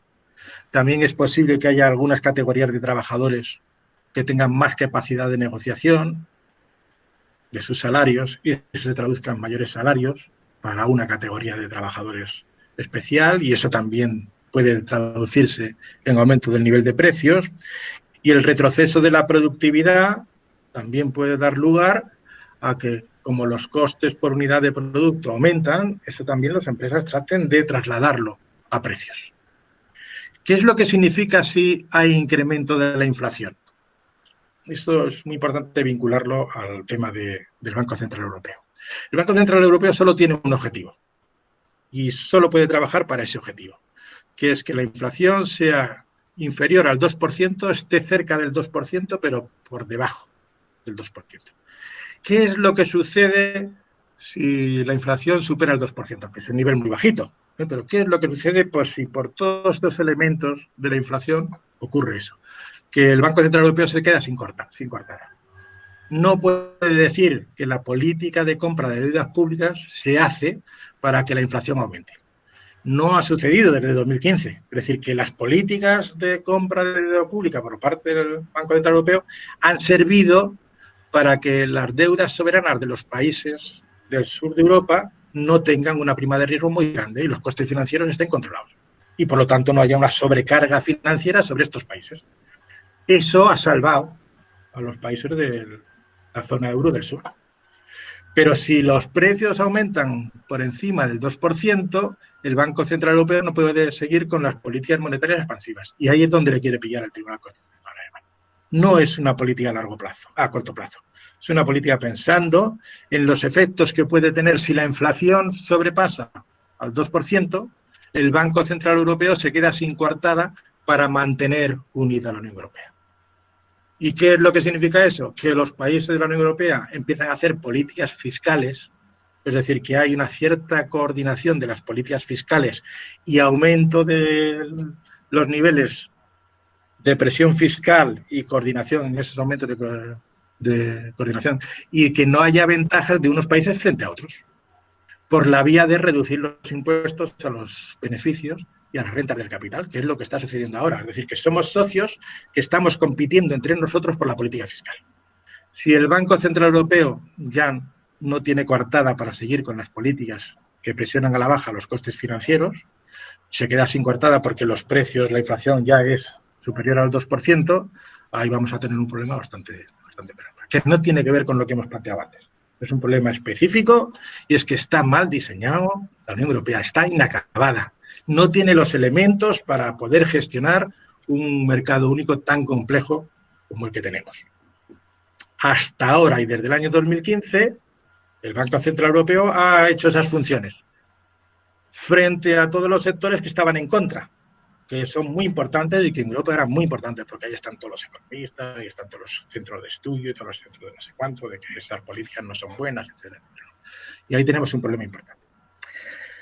Y luego tenemos el problema de la monetización de la deuda pública, es decir, que ahora lo que el Banco Central Europeo está haciendo al comprar esa deuda es monetizándola.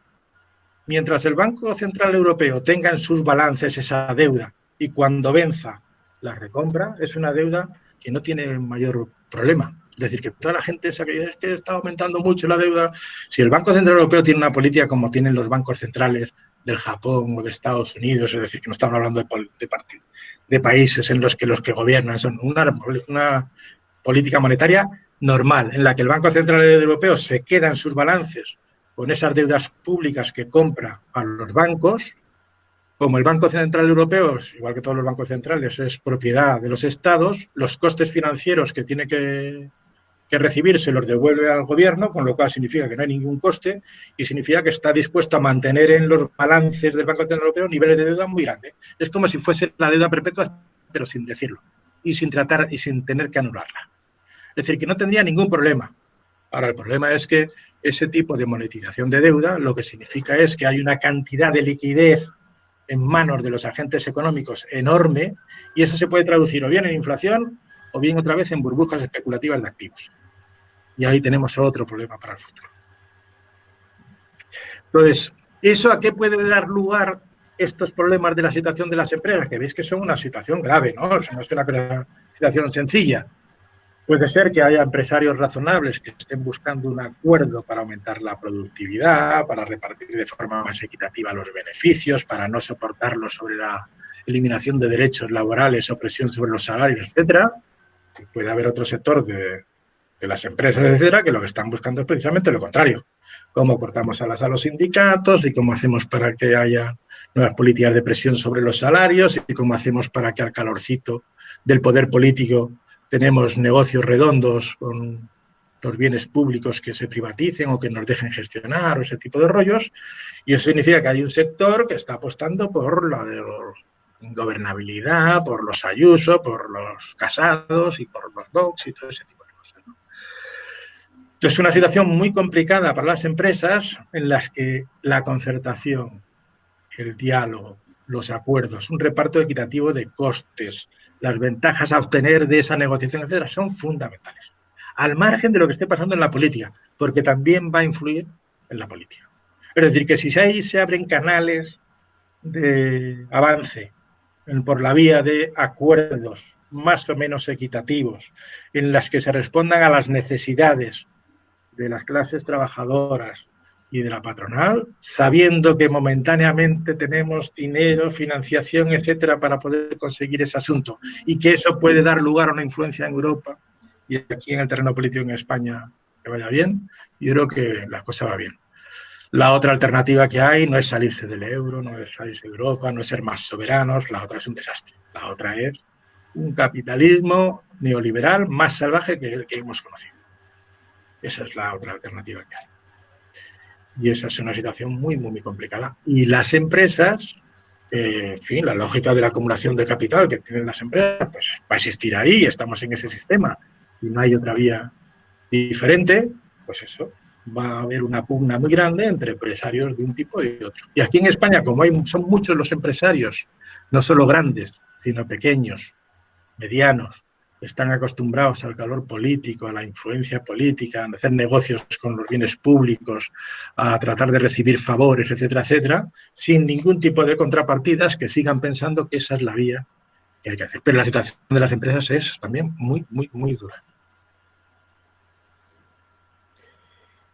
Pues abrimos el turno de palabras y como el anterior turno le pedís la palabra a Celia, por favor. A mí me gustaría también que me dijerais cosas vuestras, de cómo lo veis vosotros en vuestro trabajo sindical, porque yo también quiero venir aquí a aprender, a aprender las preocupaciones, los problemas. No para que me lo digáis a mí, ¿no? Sino para hacer un poquito más completo el asunto. Perdón. Bueno, estamos de buena tarde. Creo que hay demasiadas ideas huyendo en las cabezas. Bueno, una cosita sobre eso.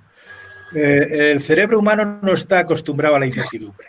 O sea, vive permanentemente en la incertidumbre sobre el futuro, pero lo asimila mientras las cosas van más o menos bien. Pero el decir, no, es que sobre esto no sé, es que sobre esto no sé lo que puede pasar o lo que va a pasar, eso no lo aceptamos fácilmente. O sea, ahí tenemos que hacer un aprendizaje para decir, oye, pues la verdad es que no sabemos lo que puede pasar. Y sin embargo, tenemos que seguir trabajando en esas situaciones de incertidumbre para tratar de conseguir aquellas cosas que nos parezcan buenas. Ya tendremos tiempo de rectificar si es que luego nos resultan del todo bueno. Pero quiero decir que ahí tenemos un problema del cerebro un poquito importante y la izquierda la tenemos más fuerte. La izquierda, en fin, no sé si... Dudar va en nuestros genes. No sé, no, que decir que nos gustaría que esas cosas que pensamos, tener la certeza de que el mundo va por esa vía y que eso es lo acertado y esos asuntos, ¿no? Y entonces, yo creo que más en estos momentos, siempre ha sido así, ¿no? Pero en estos momentos en los que la incertidumbre es radical, es decir, es que no tenemos ninguna posibilidad de hacer cálculo de probabilidades sobre los diferentes escenarios que hay. El acostumbrarnos a esta situación y seguir trabajando, y seguir empeñados en sacar algunas cosas para adelante y tal, muy, muy, muy complicado. Muy complicado. Pero vamos, yo creo que o nos acostumbramos a ese tipo de cosas y a no vivir de rentas y de teorías y de ideas que nos gustan y ensoñaciones y esas cosas, o el trabajo es de una ineficacia acojonante, ¿no? Es que no estamos, los problemas, no escuchamos los cambios que se están produciendo por ahí en la puerta. Me tiendo a enrollar mucho. Cuando, además, como veo la un segundito, voy a transmitirte una pregunta que transcribe Maite, que entiendo que está escuchando. Maite Garavieta es la secretaria general de CSC en el País Vasco. Entonces, ahora mismo hace una pregunta muy sencilla. ¿Qué opinión tienes, Gabriel, sobre el futuro del que conocemos como el estado del bienestar? Yo una opinión estupenda. Yo creo que es una conquista irrenunciable. Creo que es una de las señales de identidad de los países europeos. Creo que hay que defenderlo fundamentalmente, porque es la que nos permite tener una convivencia entre derechos democráticos, condiciones de vida digna y libertades democráticas. Es decir, que es una conquista de las sociedades, una de las cosas de las señas de identidad de Europa, el asunto es muy atacado durante 40 años y, sin embargo, si veis las cifras de gasto social en Europa son tremendas, siguen siendo enormes. O sea, las políticas de sanidad y de educación siguen teniendo una importancia muy importante en Europa. Y eso son lo que dan las oportunidades a los sectores desfavorecidos, son los que nos permiten tener igualdad de oportunidades. Eso hay que defenderlo a como dé lugar, quiero decir que eso es una de las cosas importantísimas. ¿Que pueden seguir siendo atacadas? Pues depende de dónde se desarrollen los elementos. Es decir, que yo no he descartado que pueda haber un modelo capitalista aún peor que el que hemos conocido. Pero yo creo que nuestra labor es precisamente atajar esa posibilidad. Y yo creo que hay posibilidades, quiero decir que hay posibilidades mientras Europa pueda ser un proyecto reformable. ¿Eso puede acabarse? Sí, sí puede acabarse. Y sería una pérdida enorme. Entonces ya pues, estaríamos sin estado del bienestar y esto sería Estados Unidos. En fin, quiero decir que nosotros estamos más cerca de Estados Unidos en lo que son los elementos fiscales, contributivos, de seguridad social. Estamos más cerca de Estados Unidos que de Francia, ¿eh? No es un peligro tan lejano y tan ajeno. Y hacia ahí apunta mucha gente y muchos intereses. Las posibilidades que le doy yo a eso, pues yo la verdad es que le doy mucho, porque es que no entiendo el mundo sin estado del bienestar. Es que no entiendo en el que la solidaridad organizada de la sociedad por la vía de las instituciones y por la vía del compromiso presupuestario y fiscal del conjunto de la ciudadanía deje de existir. Es que si eso lo perdemos, la alternativa no es la revolución, ni el modelo soviético, ni ningún modelo de ningún tipo. La alternativa es el caos social, de ese tipo de redes. Si te parece, vamos a dar un turno de 3 palabras y después ya terminas tú y Xavi, porque ya nos hemos pasado un poquito, así que van a intervenir por este orden Iván Molinos, Miguel Jurado y Ángel Moreno. Sucesivos vais. Iván. Un segundo. Hola. Yo quería preguntar cómo las empresas van a moverse. Evidentemente, ahora las empresas estaban buscando, muchas de ellas, inversiones extranjeras. Y en esta crisis que tenemos, ¿cómo cómo se van a poder desarrollar inversiones extranjeras en este caso con el drama económico que tenemos? Bueno, buenas tardes a todos y a todas. Soy Miguel Jurado de la Federación de Servicio de la Ciudadanía. Yo te plantearía, bueno, después de toda la charla, que me ha parecido muy interesante, veo una situación, la verdad, negra, porque cuando hemos hablado de esos 20.000 millones de aumento de la deuda, estamos hablando en el 2020. Luego viene la fase de reactivación, que necesitaremos otros muchos miles de millones para ponerla a reactivar y veremos a ver en qué se gasta. Hemos hablado, o se ha hablado, y está claro, las empresas tienen un índice de deuda actualmente muy grande y que va a ser imprescindible que aumenten esa deuda y más si quieren invertir. Con lo cual estamos buscando ya, poniendo un escenario muy negro. Pero es que además yo creo que también hay algo que también habría que analizar, ¿no? Y que entra dentro de esta situación, que es que en principio hay una bajada del consumo. Yo no tengo tan claro que el consumo se vaya a recuperar rápidamente, ni muchísimo menos. Va a haber una bajada, y la está viendo, claro, lógicamente, de las exportaciones. Lo del turismo, vemos que eso, digamos, a corto plazo, a medio plazo, inclusive a largo plazo, va a ser muy difícil que se recupere. Y luego, además, tenemos toda una serie de efectos, como el tema que tú lo has planteado, la digitalización, la globalización, etcétera, etcétera. Y entonces, yo digo, y tú planteas en las últimas palabras que estabas comentando, que, hombre, que con dinero podremos intentar salir. Sin dinero lo que podemos ir a un capitalismo pues todavía mucho más duro y mucho peor. Y yo te plantearía, ¿es posible con toda esta situación que podamos pensar, de principio, que pueda haber un cambio de modelo económico y que el único modelo económico que actualmente tenemos, el capitalismo, pudiera sufrir modificaciones?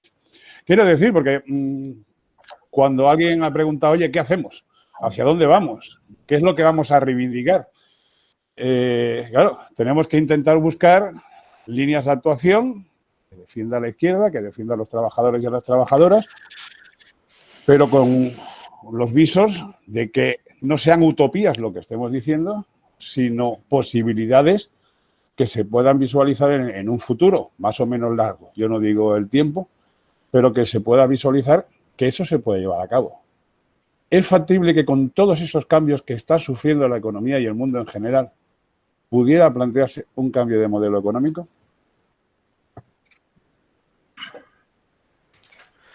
A ver, me toca a mí. Me parece interesante lo que planteaba Miguel.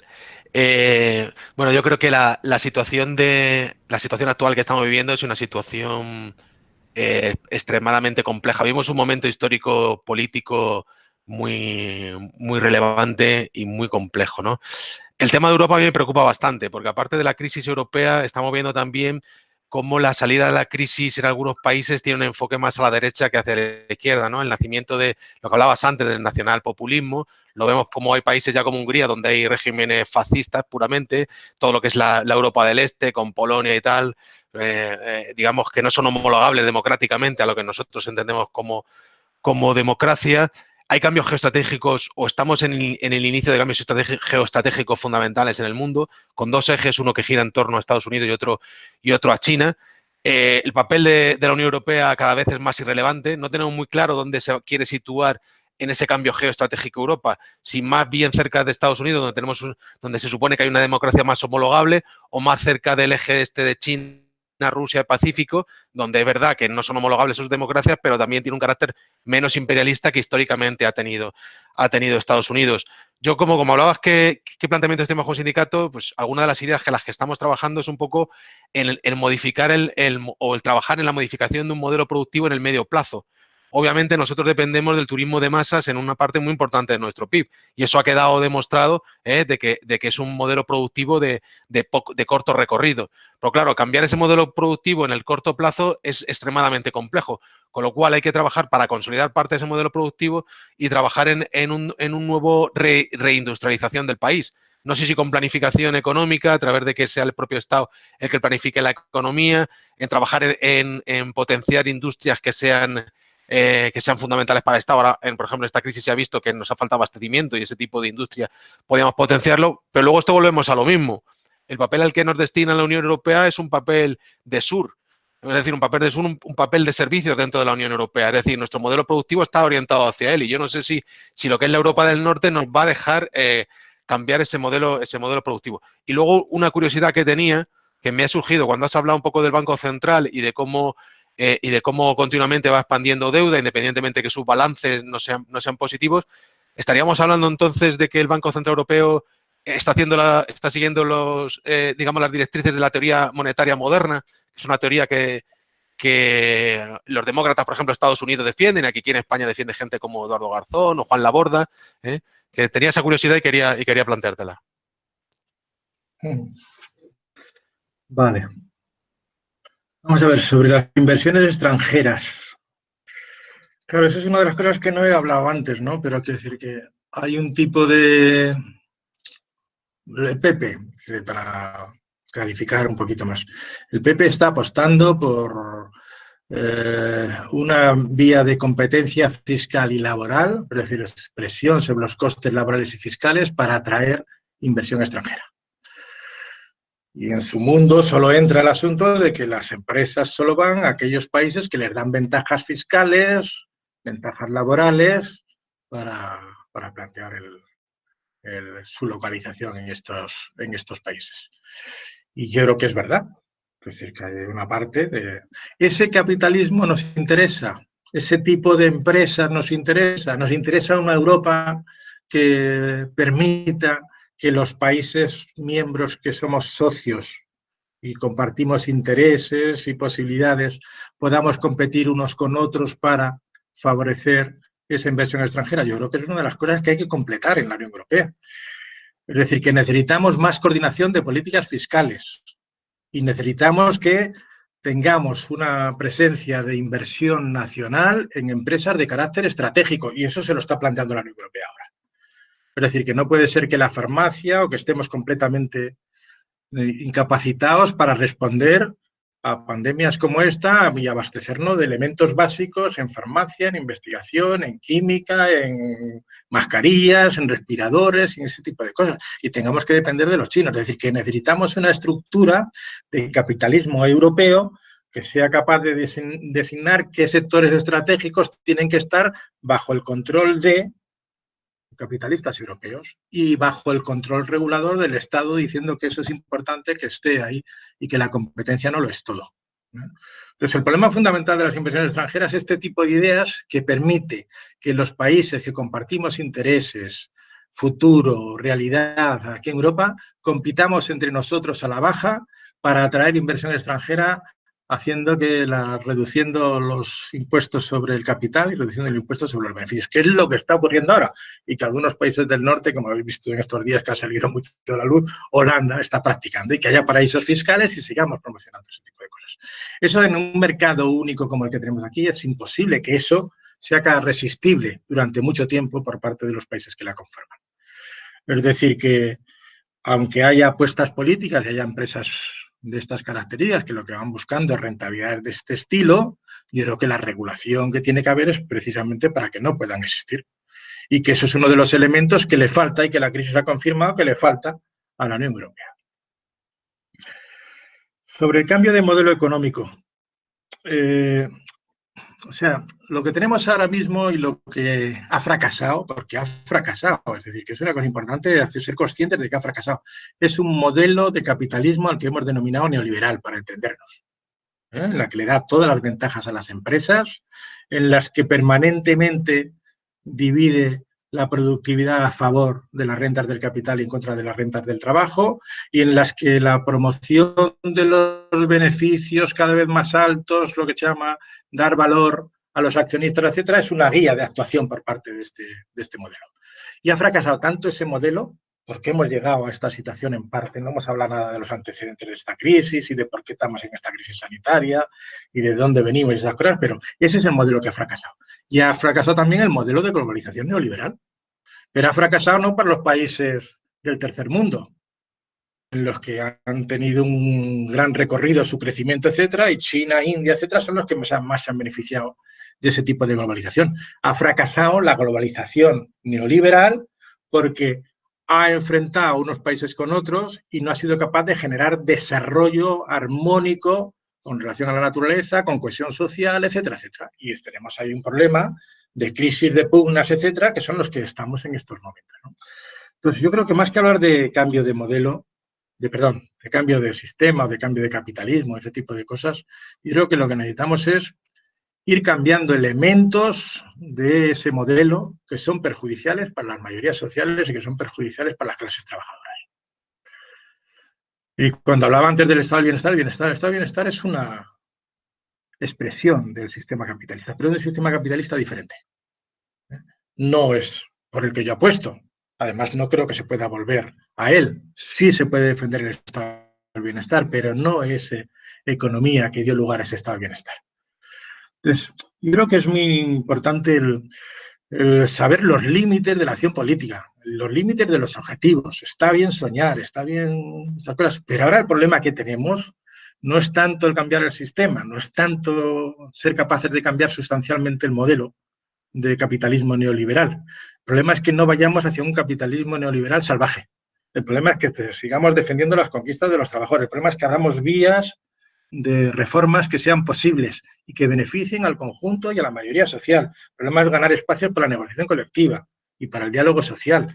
El problema es ser capaces de construir un escudo social. Es decir, que ese tipo de cosas son las que nos van a abrir las posibilidades de que tengamos un modelo de crecimiento y un modelo de capitalismo, digamos, un poquito más inclusivo. Vamos un poquito menos desigual, menos equitativo, en los que los elementos de cohesión social sean también entendidos por sectores del capital. Es decir, que no sea solo depredador de la naturaleza, de los trabajadores, de los derechos, de los derechos democráticos, etcétera. Eso es lo que necesitamos.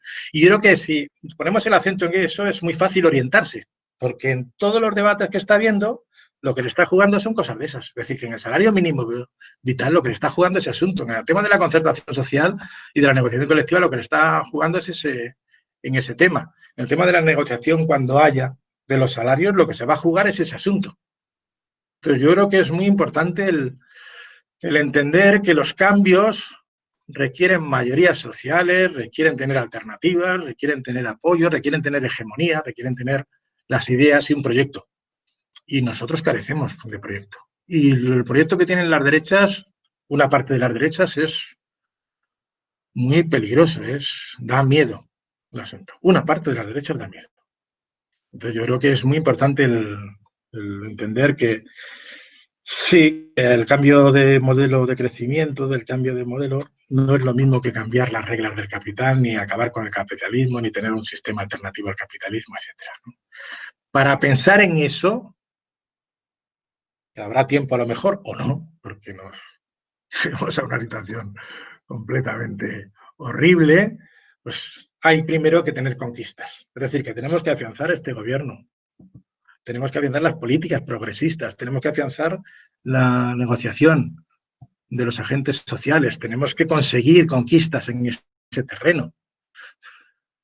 La otra cuestión, una de las cuestiones más importantes que en mi opinión hay es cómo, participando en el mercado único, participando en la zona euro, que lo que da lugar es precisamente a una distribución del trabajo. Y en esa distribución del trabajo nosotros somos los que hemos perdido, porque nos hemos especializado en un tipo de productos, de empresas, etcétera, de poco valor añadido, etcétera.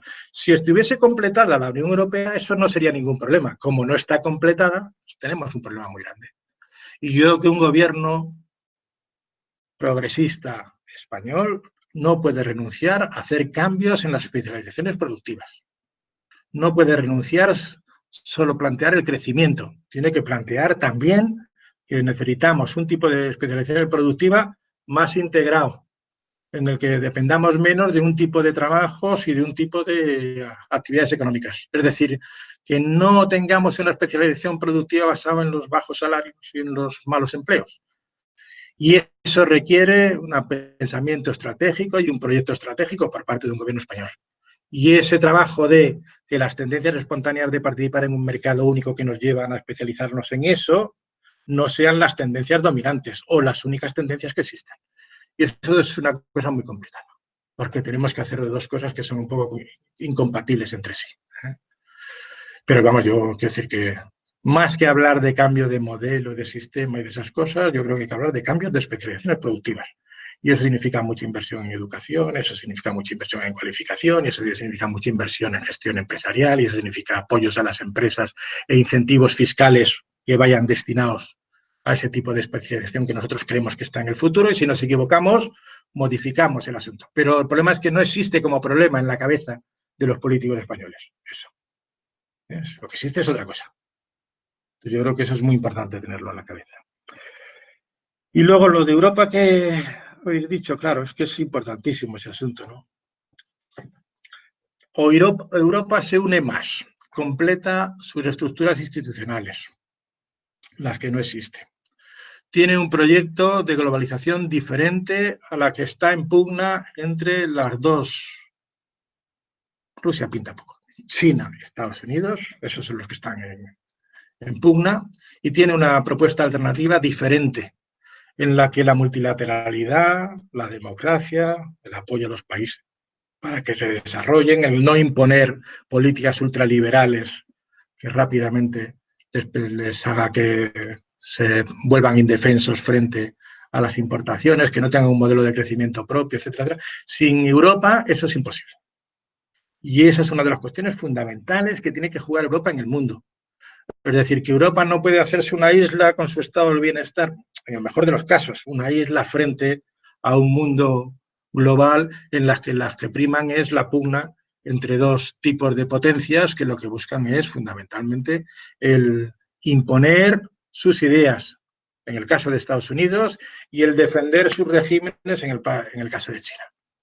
Entonces, yo creo que es muy importante eso para pensar en un tipo de globalización no neoliberal, un tipo de globalización más multilateral, más democrática, más inclusiva, que permita el crecimiento de los países menos desarrollados, que sea más equitativo, que no trate de imponer, en fin, todo ese tipo de cosas, yo creo que es muy, muy importante.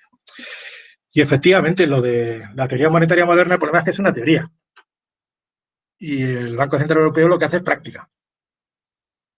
Y entonces no es que el Banco Central Europeo copie la teoría monetaria, es que el Banco Central Europeo tiene una práctica de política monetaria que en parte da la razón a las ideas de, pero no es que haya cogido esas teorías, es que el Banco Central Europeo tiene que hacer esas políticas si quiere que la Unión Europea siga existiendo. Y como los países como Alemania lo que hacen es, como solo tenemos esa posibilidad de subsistir, que lo siga haciendo. Y efectivamente la expansión de los balances del Banco Central Europeo lo que indican es que se puede tener una política monetaria muy expansiva sin que eso se traduzca en inflación y que sin que eso se traduzca en desórdenes monetarios y financieros. Pero no es un problema de quién tiene el honor de decir el asunto, ¿eh? Muy bien los demócratas, a ver si son capaces de aplicarlo allí. Muy bien aquí los que son favorables a esa teoría monetaria moderna. Muy bien por el asunto, pero quiero decir que no hace falta tener esa teoría para hacer esa política. Y que el Banco Central Europeo lo lleva haciendo desde el año 2015 y ahora lo ha intensificado a unos niveles acojonantes.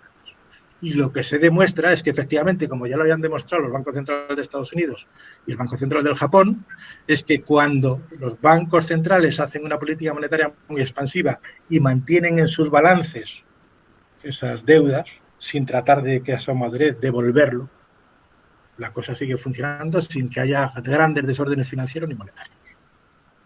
O sea que muy bien los que apuntan eso, pero quiero decir que están apostando por una teoría. El Banco Central Europeo lo está practicando. No sé, no creo que se me está quedando, ¿no? Sí, yo creo que es muy importante esto de que no solo se trata de crecer, sino que un gobierno progresista lo que tiene que hacer es crecer y darle validez a la calidad de ese crecimiento, a tratar de que haya un cambio de estructuras y especializaciones productivas modernizadoras al mismo tiempo que se crece. ¿Y eso entra dentro de las preocupaciones de este gobierno? No, yo creo que está completamente desbordado. Yo creo que los sindicatos tienen ahí un papel, pero claro, necesitarían dedicar esfuerzos a tomar medidas que van en el terreno de la concertación social, pero que también van en las propuestas de política económica a desarrollar. Para eso hace falta mucho trabajo y gente con cabeza, ¿eh? Que no es una cosa fácil de decir, oye, pues decimos 4 palabritas y ese rollo. Yo creo que es una de las tareas fundamentales. Y este gobierno va a estar desbordado durante muchos meses. No sé si va a tener la capacidad para tener a gente que no tienen por qué ser de los partidos que están en el gobierno, ni tienen por qué estar a gente dedicada a, oye, a ver cómo hacemos conciliar nuestra presencia en la Unión Europea, en un mercado único que hace que nos especialicemos de una manera que no nos gusta demasiado, con políticas propias de financiación y de apoyo para conseguir una especialización productiva en valores de, digamos, mayor densidad tecnológica o de mayor gama o como se quiera decir. Sabiendo que es una tarea a largo plazo y que es muy difícil y que necesitamos financiación, pero por lo menos planteárnoslo como tarea, porque es que si no, completar las instituciones de la Unión Europea no está claro que seamos capaces de hacerlo. Lo normal es que vayamos a este tran-tran que tenemos a este momento en que las cosas no van mal, pero no se terminan de solucionar los problemas, las cosas tardan, etcétera, etcétera. Necesitamos un gobierno que esté centrado también en esa tarea. ¿Tenemos capacidad y gente con capacidad para hacerlo? Sí, pero necesitaríamos un gobierno menos enredado en lo que va a pasar mañana. Menos enredado en negociar durante 15 días el estado de alarma. Más enredado en tareas de más largo plazo que no solo consisten en Europa tener más financiación, sino qué hacemos aquí en España con nuestra estructura productiva, con nuestras especializaciones, en qué nos desarrollamos, etcétera. Y eso significa política educativa, política de investigación, política industrial. Ya te veo. Gabriel, muchas gracias. Os veo muy planchados. Gabriel, muchas gracias porque los contertulios y contertulias no lo saben, pero él ha hecho un esfuerzo especial por estar con nosotros. O sea, muchas gracias, Gabriel, de verdad. Nada, pues, encantado. Solo quiero apuntar un par de ideas y anunciaros próximos debates.